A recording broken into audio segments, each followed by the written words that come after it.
नमस्कार मित्रांनो, निफ्टी 50ने 26 सप्टेंबरला ऑल टाइम हाय मार्क टच केला आणि मी तेव्हा प्रॉफिट बुकिंग करत होतो आणि माझ्या व्हॉट्सअपच्या ग्रुपवरती पण मी टाकत होतो की तुम्ही पार्शियल प्रॉफिट बुकिंग करा.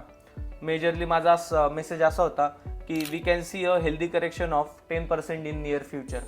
त्यानंतर 2-3 पॉईंट्स कव्हर करायला सांगितले होते की 30% कॅश ठेवा.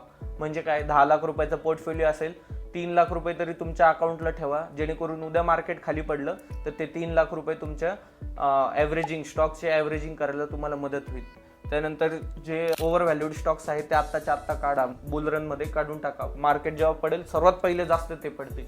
तुम्हाला गंमत सांगतो, जेव्हा मार्केट बुल रनमध्ये ऑल टाइम हायला असेल, सगळेजण ऑर्डर पंच करणार, बाय बाय बाय करणार. आणि आता मार्केट पडतंय ना, तुम्हाला सांगतो सगळे जे घाबरट लोक आहेत सगळे बाहेर फेकले जातील.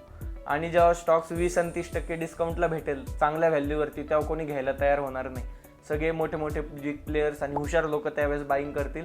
रिटेल प्लेयर मस्तपैकी बघेल आता मार्केटवर चाललं, आता घेऊ आता घेऊ आता घेऊ. ह्या अशी गंमत असते एक नवीन प्लेयर आणि एक प्रोफेशनल प्लेअरमध्ये. सो ही सायकोलॉजी एका दिवसात बनली का? अजिबात नाही. मला त्याला फीज द्यावी लागली मार्केटला, मी लॉसेस केले, सगळं केलं, तेव्हा जाऊन ही अक्कल येते आणि हे समजतं की गेम काय. तुम्हाला समजायचं असेल व्हॉट्सअप ग्रुपवरती जॉईन व्हा. सो या नंबरवर मला मेसेज करा. थँक्यू.